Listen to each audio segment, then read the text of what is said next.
always fun. Okay, I'm just going to go to share PowerPoint. That should be working now. All right, so 31 is basically, I kind of came in and looked over some of this, just a little bit of this. Get that out of the way. But this is the setup chapter for animal systems. Okay, and what you're going to find out, I know my lady up here, she's already had AMP. Y'all got any questions? Don't ask her after class. She's already had AMP, made a year, I believe, right? Yeah, so she can put her head down in the next 2 weeks, 3 weeks, if she wants to go sleep. But anyway, but this does a real quick overview of the body systems of all animals. Okay, and so if you end up going to nursing or anything like this, yeah, they have to take AMP. And if you go to medical school, you take anatomy in medical school and physiology in medical school. So they have like gross anatomy. So this is a really condensed, but it actually did a good job. Because I read over, I sat down and did this morning, come in and look at 31, 32, 33. I actually read them last night at home. I have a copy of the book at the house, and I just kind of looked over to make sure where we're headed. But this is the introduction chapter to, that would be chapter 1 in AMP. Just showing you how the body systems are set up. So I'm going to do this, I think, relatively real quickly, okay? And I think you'll find it to be, I think, pretty easy compared to, let's say, some of the evolution of humans, which is a bunch of words we couldn't pronounce, right? Okay, whatever. But anyway, let's just dive into it. We'll run through it. But this is going to talk about, remember, plants are made out of 4 types of tissues. Remember, we had the epidermal, ground. Then they had the ground tissues. Then they had the parenchyma, and parenchyma, and those are 3 ground tissues. Then we had vascular tissues out in full, right? Well, we're going to see that we're made out of 4 tissues. Okay, then we're going to look at how the organs come together. I'm not going to probably put some of these cavities on here. And then, just to make it super fun, they throw one of the chapters in AMP in here too. Our first system, integumentary, which is skin. I don't do much in AMP with it. We're going to spend about 2 minutes on it. I will write short answer questions today and tomorrow, and have a posted for tomorrow afternoon. And I meant to do that this weekend. I was coming Saturday, and I had a funeral I had to go to. A good friend of mine here, an older friend of mine, but a really good friend of mine here in town passed away. I had to go to the funeral. Pretty much messed up Saturday, and I didn't feel like doing anything that day. So I didn't. Okay, but anyway, but I'm going to get those up by tomorrow, so y'all can start working on them. And I'll just post these 3 chapters by Friday, hopefully. Anyway. They use, I love this reference, right? They use the reference out of the Martian movie, you know, when the guy goes to Mars, he gets left behind, right? And he has to grow some plants, right? And but he used the bacterium out of the poo-poo to get the seeds to germinate, really classic stuff there. But I thought they were going to go into that. But what I thought was kind of cool here was that the spacesuit allows you to maintain homeostasis inside that spacesuit, right? So if you're diving in a deep water ocean or you're an astronaut, the spacesuit lets you stay alive. There's certain conditions we gotta keep. So homeostasis means to maintain internal levels of things. For example, look, most enzymes in the human body work good at 37 degrees. They quit working when it gets hot or cold, right? That's just what kills you. Blood pressure's got to be maintained. We have to have sufficient oxygen, right? And we'll talk about these different systems, like respiratory systems, all about getting oxygen into the body. Okay? Now, we're made out of 4 types of tissues. Wouldn't that make a great short answer question? This is the 4 tissues that the animals are made out of, right? We're made out of epithelium, connective, muscle, and nerve. Okay? And I'm going to roll through it here kind of quickly. Epithelium is God's covering tissue. It lines every part of your body. Any part of your body that ever comes in contact with anything outside the world has a layer of epithelium. I'm talking about skin, mouth, all the way to the anus. Okay? Nose, all the way to the alveoli. Vagina, all the way to the ovaries is lined up with it, okay? All your plumbing, all your internal plumbing, all your tubes and stuff are epithelium. This is God's covering tissue. Okay, I'm going to skip connective, I'm going to leave that for last. Okay, then muscle is for movement. We have 3 types of muscle. Would that be a good short answer question, right? Since you already got all of these. So there are 3 types of muscle, okay? And they are for movement. And then nerve tissue is very unique. This is the tissues, the brain spinal cord, that allow us to send electrical pulses down the cell membrane to allow us to control our body. And of course, special senses like vision and hearing allow us to enjoy the external world, right? So we can communicate with each other. So that's kind of cool. So basically, the 3 big unique groups: epithelium, covering, muscle movement, nerve, very unique to control the body. Everything that's not covering, movement, or control the body is chopped and connected. So everything else is just lumped in this big group of connective tissue. So we're talking about things like blood, things like ligaments and tendons, okay, bones, okay. So everything else is thrown in that, including blood, which kind of connects everything together. So that's kind of like, if you're not epithelial muscle and nerve, you're throwing in connective tissue. That's your catchphrase. Okay. All right. So it talks about epithelial tissue. Start off with about how it is going to cover, line all body cavities and all body surfaces. It can also form a gland. This is kind of interesting. We'll hit that second one. Look at this. Glands are modified epithelium that make a product. Okay. I'm doing the bottom part of the slide. So check this out. There are two types of glands in your body. Exocrine glands that secrete through a tube to an open surface, like milk glands, mammary glands making milk, salivary glands making spit, and all these glands that make the mucous membrane that line our tubing. Okay? Sweat glands is a good example of that, an exocrine gland. Endocrine glands, which by the way is another chapter in this book. We've already talked, I think we hadn't covered it yet. Let's see, got its own chapter coming up. Endocrine glands are those that make hormones. So hormones are a second way to control the body. Y'all know about hormones, right? Come on. Everybody think back to the third grade, fourth grade. Remember that? Close your eyes. Think third, fourth grade. You had two big piles, boys and girls, right? Now go to the eighth grade. It's a big orgy, right? Okay, remember that? Okay. Down your street, third grade and eighth grade is hormones. Okay, hormones, right? How many of you got a little sister, little brother? It's 13, 14. Is that not a sad thing you ever seen? Man, y'all glad y'all not teenagers anymore. Thank God you're not 14, 15, 16, 17. That is hard. That's probably the hardest phase of life. But y'all agree?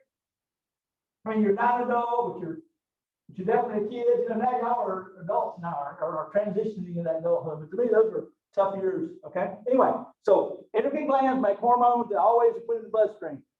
Exocrine glands make products that go through a duct, and that's the big difference here. Don't feel bad. ANP people miss that one too. But that would be a short answer question because I like that one. Probably the two types of glands. Okay. Now, epithelium has a two-word name. Let's look at that at the top. Two-word name. Now, once again, we got to break it. So we make a rule that we break the rule. Okay. So we got one that has a one-word name. But epithelium usually has a two-word name. And the first word tells you the shape of the cell. And the second word, the first word tells you the depth of the cell, of the tissue. And the second word tells you the shape of the cell. For example, simple squamous would be one layer of what? Flat cells. Simple cuboidal would be what? One layer of cube-shaped cells. And columnar would be one layer of columnar cells. Now look, we know there's no perfect cubes in the body. What I'm talking about is like squamous would be like a pancake. One view, you know, like a tile on the floor. Floor tiling. That's a good example. Okay, cubes are going to be cubish to round. So cut me a little slack here. And columnar are going to have going to be longer than they are wide. Right? So you have a kind of a columnar shape. And we see those. Now, a lot of times I like this. The study of tissues is actually called histology. So most of y'all, if you end up majoring in biology, you may take the histology class at senior college. So you'll spend a whole semester doing what?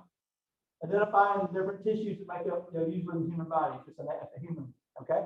Or the bodies of the animals, pretty much. The first words can be simple, stratified, or pseudostratified. So stratified means many layers, and pseudostratified means it looks many layers, but it's only one. Okay?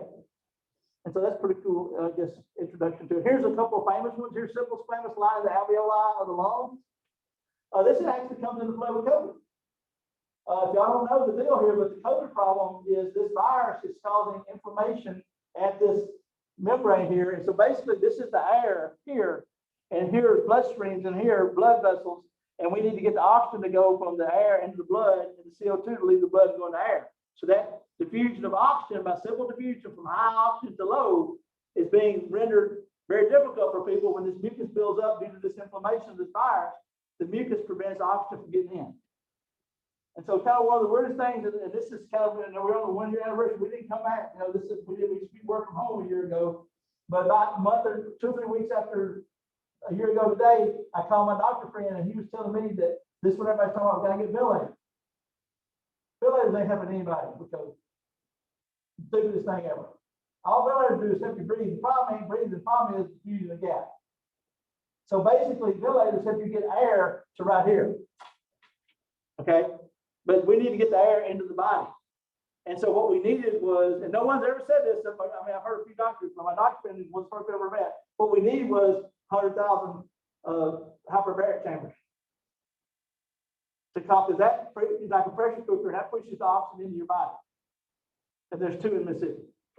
Okay, so that was not realistically possible. They cost $300,000-$400,000 a piece to build. Okay, so no one was saying. I'm sure Bill Gates got one at home for his grandmother that got COVID or whatever. You know, but I mean, if you had access to one, that would be very helpful if you had COVID.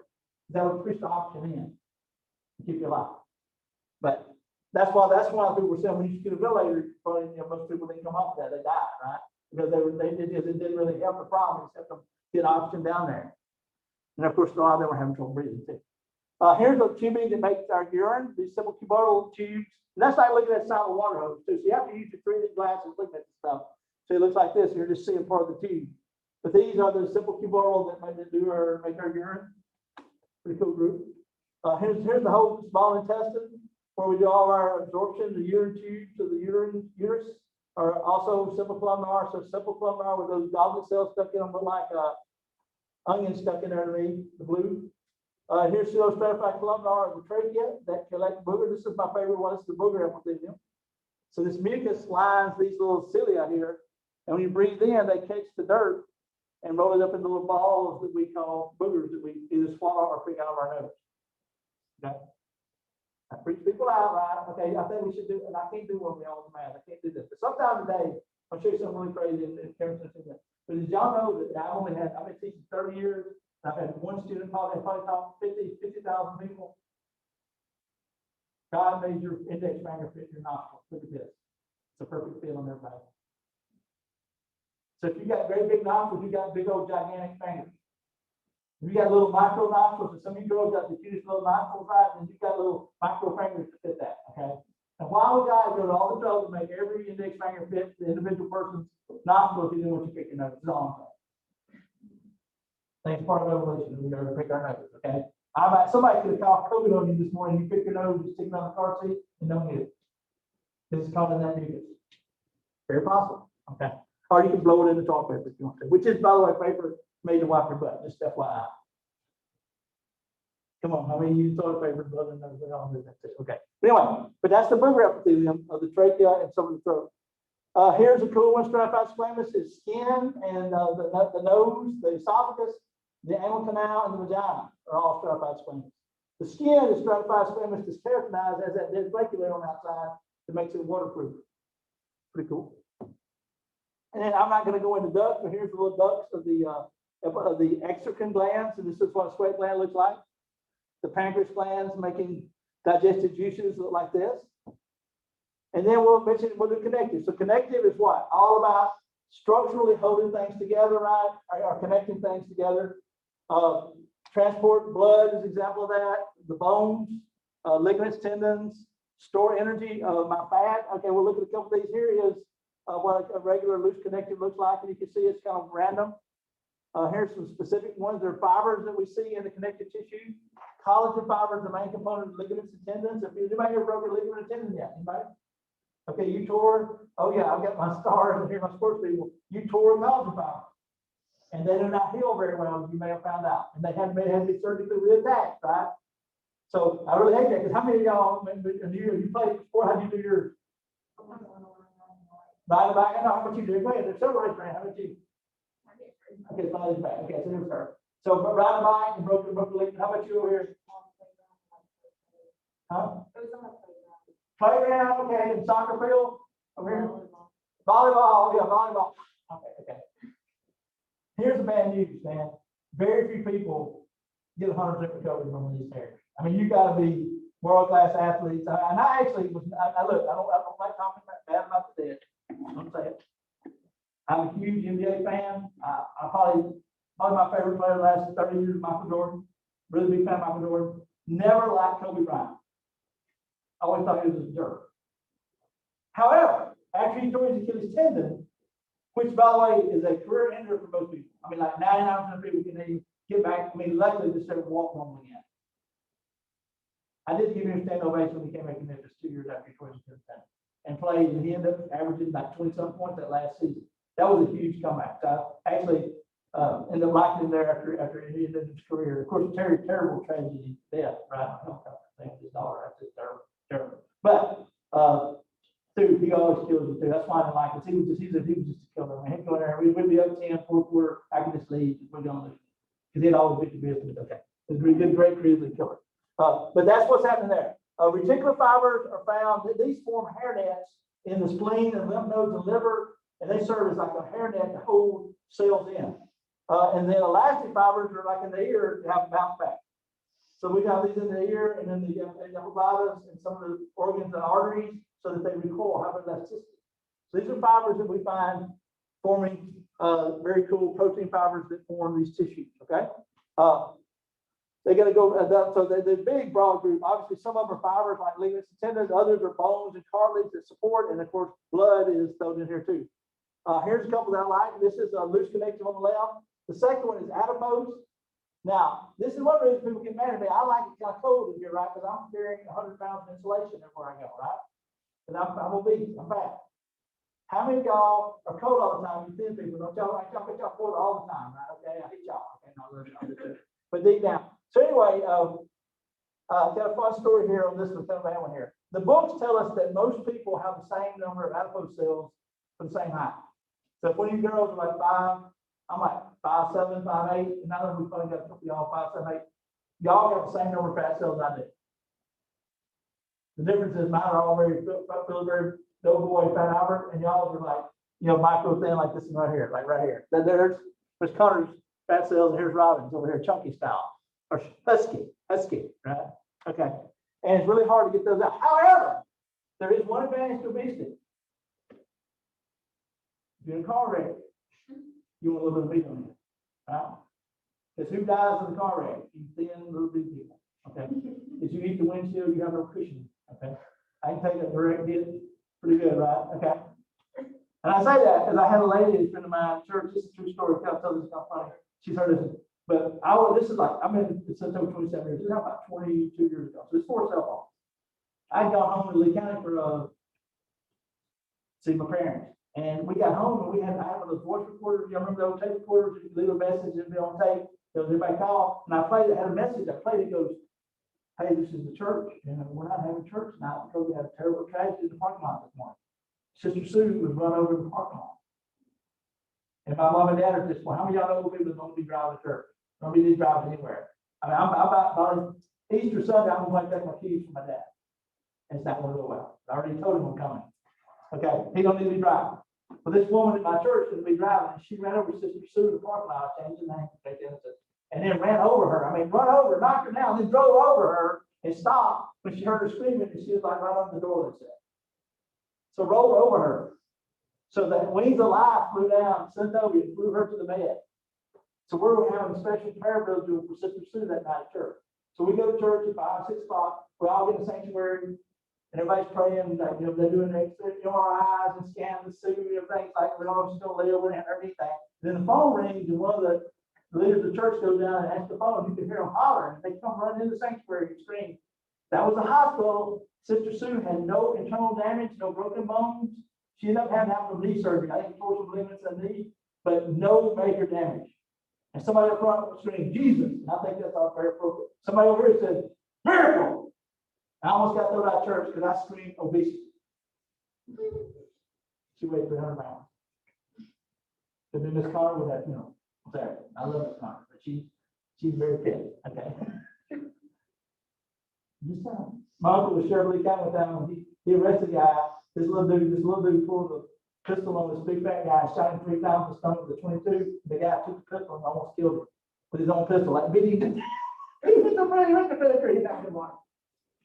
And he ended up going to jail for several years because he took the gun. If you go shoot somebody, you don't want to shoot them on the stomach if you're fat. I'm just saying. Or get you a bigger gun. Anyway, sorry. But adipose is insulation, right? And it's protection too.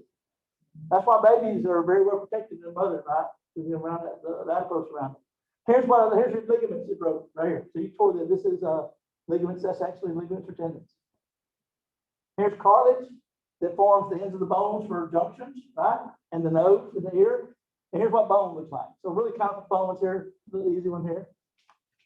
All right, and I'm just going to go on through here, and she kind of goes through most of them, I think. But then we look at blood. Blood's an interesting one, right? We didn't know where blood was doing that connective tissue, but it does connect the cells to each other. It carries all the nutrients.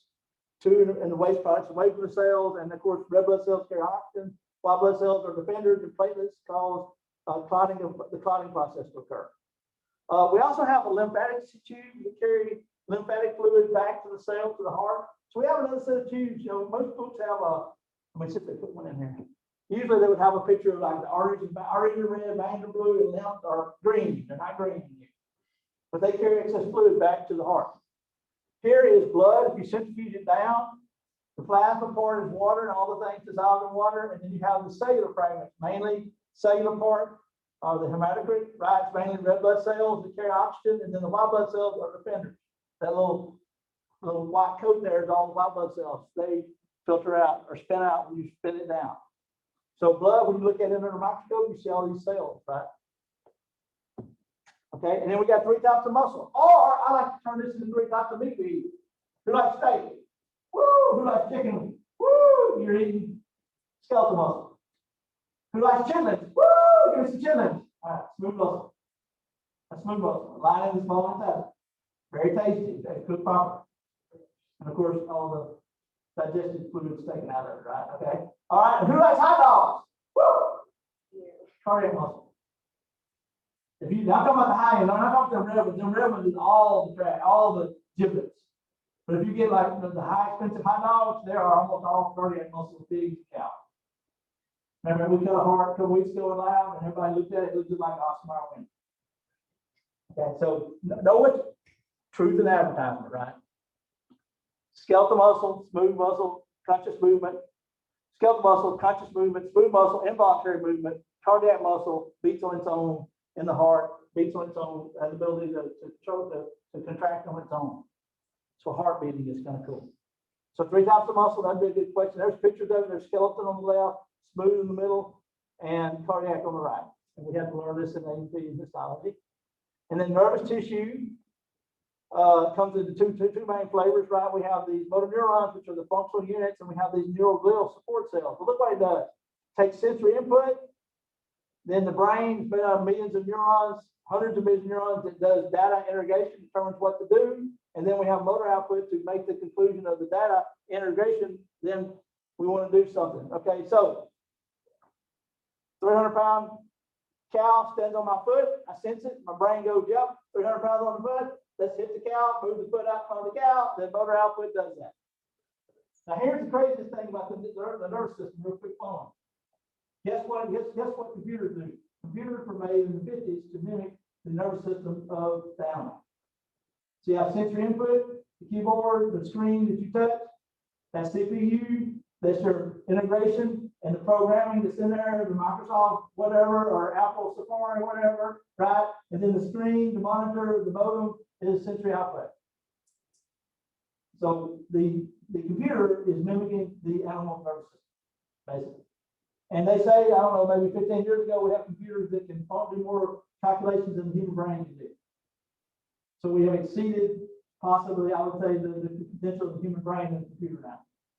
So be sure and watch Schwarzenegger's, great movies, with the aliens taking over and firing nuclear weapons. Because if we decide to unplug them, they may just take us over. Computers have consciousness now, I think, possibly. They even have their own diseases. They got viruses, right? So that's weird, right? People make things to screw up computer programming. But anyway, that's how that works. So the nervous system conducts electricity down the cell membrane, and that electricity serves to tell cells to do things. And the main cell that does this is the motor neuron. They transmit electricity along their cell body, along these long extensions called axons, and axons are what nerves are made out of. Hundreds of axons make up a nerve. So we actually it actually works kind of like Morse code. Y'all remember, y'all familiar with Morse code? Like the old teletype, the old Morse code, or what is it? I'm thinking sending a telegram, right? You would send electrical pulses down a copper wire that just click, click, click, and then they convert that into language. But computers work that way with O's and ones. Right? Binary, you just have two letters in programming, O's and ones, right? And the way you write those out makes a program. Well, we send electricity down this living cell, and that then causes a response from the cell it touches. So we have a picture of that. Neuroglial cells are support cells, including microglial, astrocytes, oligodendrocytes, Schwann cells. Here we go. So here's a neuron. They receive electrical impulse on these dendrites. then it sends down their cell membrane down this one long axon, and they release a chemical at the end called the synapses. And these neurotransmitters bind to another neuron or to a cell, and then they respond. So we actually send electrical impulses down these axons. This is why if you take a metal fork and stick it in that 110, what happens to you? Yeah, all your muscles fire because you override everything and you make all the skeletal muscles contract. And I don't know if y'all know this, and I don't do this. Has everybody here been shot by 110 probably? I have not lived yet. Okay. Y'all young, okay. But if you end up, sometimes you may use a extension cord sometime, and then you have a tear and you'll get a 110. 110 will hold you. If you ever got struck by 110, it will not blow you off. It just holds you. And if it holds you for about 5 minutes, it kills you. SA nose in the heart and you die. Heart stop beat. The 210 on the washer and dryer, that's the bigger one, it'll blow you off of it. So you got a 210, it'll throw you across the room and it'll probably blow a hole somewhere. It'll come out your arm or something. This is very more powerful, but it kind of blows you away. But 110 blows you or just holds you.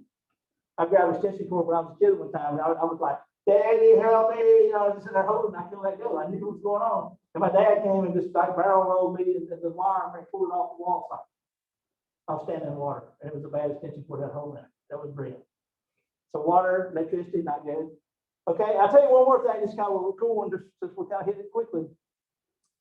Recent studies are showing probably Alzheimer's and other mental problems we're seeing are these neuroglial cells not doing their job properly. So we actually diagnosed Alzheimer's for these plaque buildup. Y'all heard about this plaque buildup in the space. And then when people, they have some treatments now that make that plaque go away, and these people are remembering better. So for real close, we spent a lot of money the last 10, 15, 20 years trying to get to the bottom of Alzheimer's disease, right?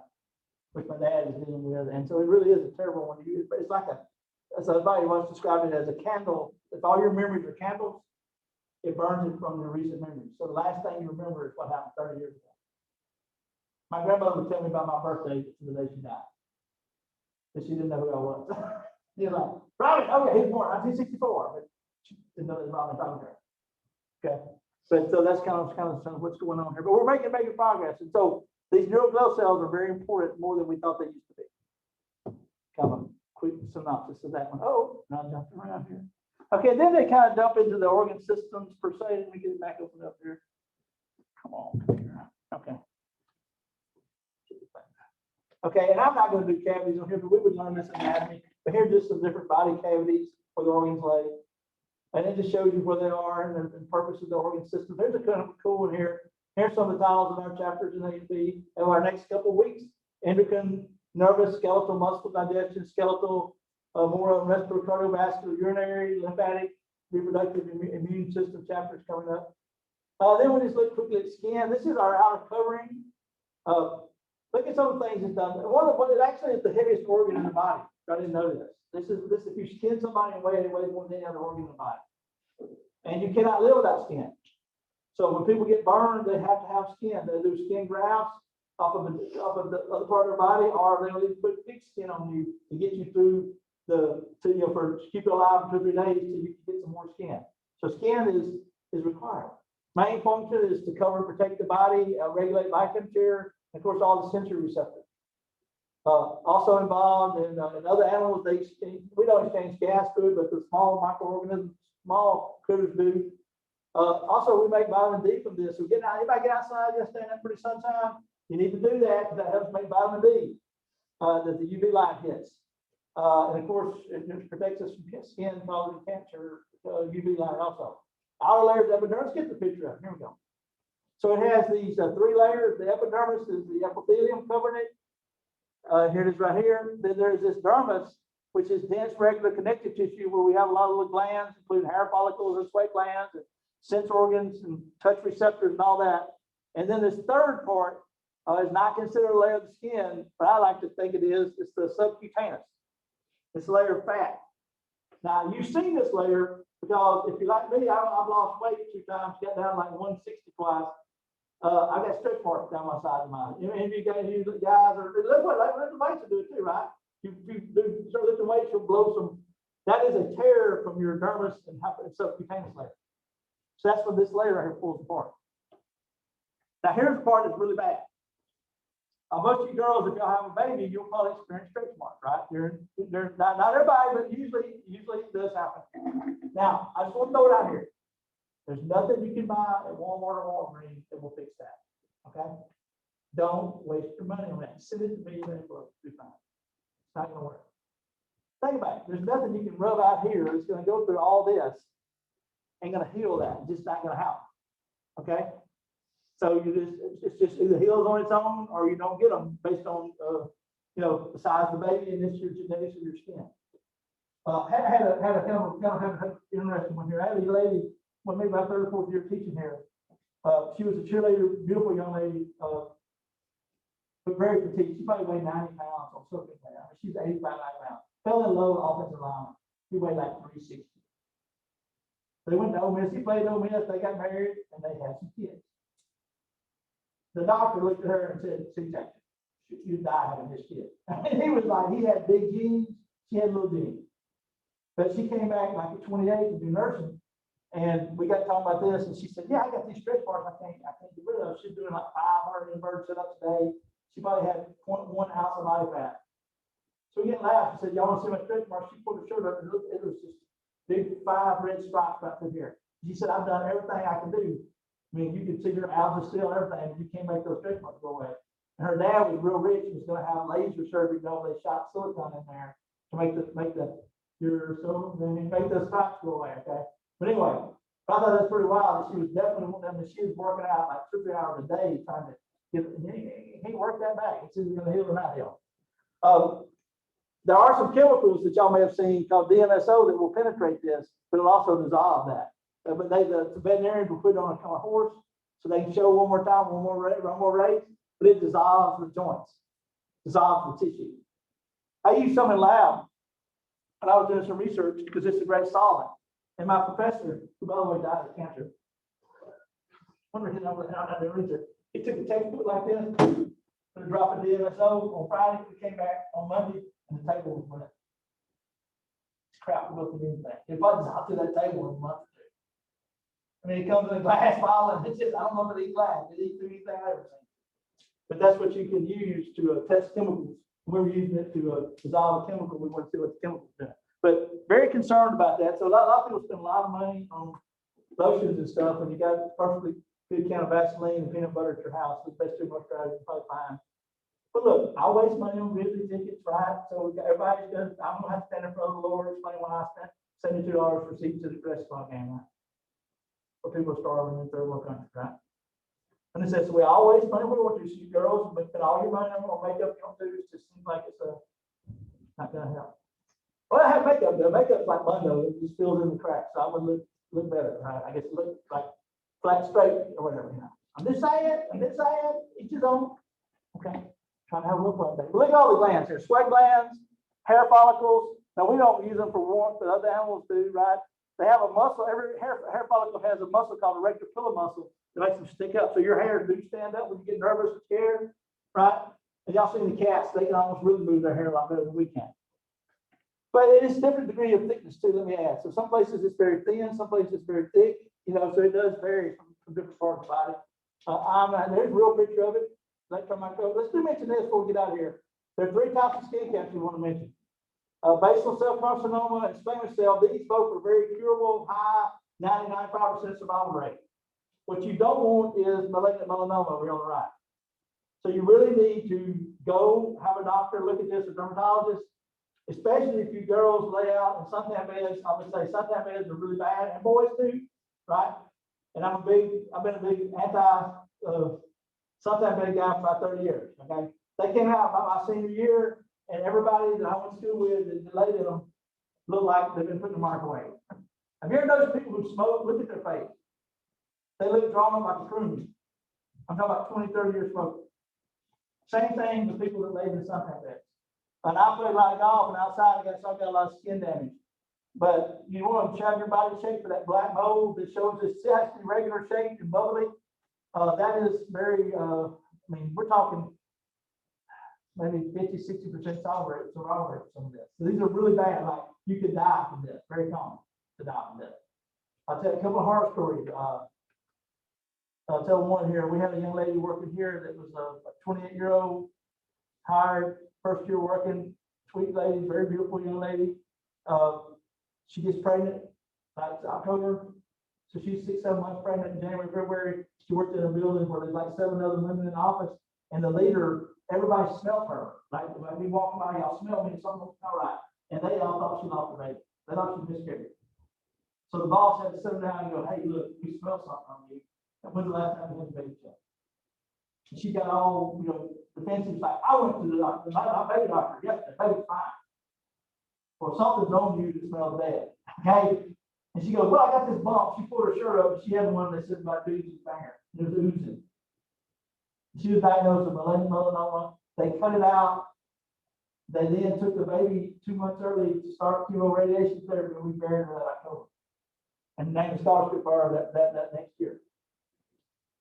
Dead. Next door neighbor in Lee County died of this.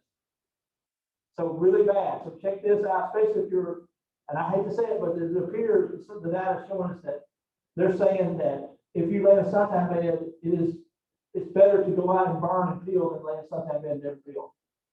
Because it really cooks you. And the theory on this is real simple. The theory of biology and in toxicology, because one of the PhDs I didn't finish is this. Everything will kill you if you get enough of it in a short period of time. So like, for example, if we all killed a bottle of tequila right now, in like 15, 20 seconds, we all got to throw up or we're going to die except the 2 drunks in here. I don't know who you are, but they probably some of y'all drinking every day and you can handle it and not die. But you got to throw up or you die. Called alcohol poisoning. And so getting too much sun, and the whole concept of suntan bed is that you get what, like 5 hours of sunlight in 30 minutes? That ain't good. Just think about that. Okay, not very smart. And they're being banned, they're taxing them more now, right? But please have those checks, especially, and I hate to say it, but it's more common in people that are light skinned, but darker skinned people get this and don't know they got it too, so everybody can get it. Okay, because you might not notice it if you have darker skin. So please look for your regular, especially dark spots. Now I know we all got moles. I'm talking about bubbly above the texture, and it changes shape. It's very regular. Okay, I think that's about it. I've got we got 2 minutes. Let me see if I can finish this chapter. But actually, don't have a whole lot going on in this one. The last one is homeostasis, and this is kind of fun. Let's do this. It's to maintain a constant level. And so one of the best examples of how your body does temperature and all these chemicals in your body is think of it like I just put a heat system in my house, a brand new one. So I can set it on 77. If it gets cold, what kicks in? The furnace, right? And if it gets cold, hot, then what kicks in? The heater kicks in. If it gets cold, if it gets hot, the air conditioner kicks in. So our body has maintained internal 98.6 degrees Fahrenheit temperature and all these chemical levels of hormones. And almost all of it works by negative feedback. Okay?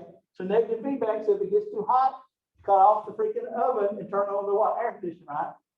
So all of our body work, we don't make a whole lot of chemicals that we don't need. So if you start making a product, then it has an enzyme that cuts it off when you get too much of it. We do have positive feedback, which is very rare. And examples of this are childbirth and coagulation of blood. And of course, if you ever see a woman going into labor, it gets more violent as it goes, right? It starts out like a little contraction and harder and close together till you chomp the alien out of your vagina, okay? Due to uterine contractions. It is pretty violent, I'm telling you. I've watched it myself, okay? It's pretty, definitely worth experiencing from a distance, guys. Of course, I mean, girls got to have a kid, right? They don't want to miss out on that fun, right? That is children, right? But anyway, and then of course, blood coagulation is also positive feedback. So there's only like 3 in the body. I won't tell the other women it's what gets you pregnant to begin with. Okay, think about that. Okay. It's a positive feedback. Also, okay, all right. But anyway, but very few, most all the body works off negative feedback. And that makes sense, right? You wouldn't make things you don't need, right? And so we have a lot of these homeostatic mechanisms in our body. And there's our lady going into contraction. Isn't that pretty cool? It talks about how it tells the brain sends more oxytocin. Oxytocin levels go up. We even you can get pig oxytocin to trigger labor in women, right? To make you go into labor. All right, let's call it a day. I'll stop that one, and then I'll do the other chapter with the other classes, okay? And we'll get them up there and post it for y'all. Y'all have a good day.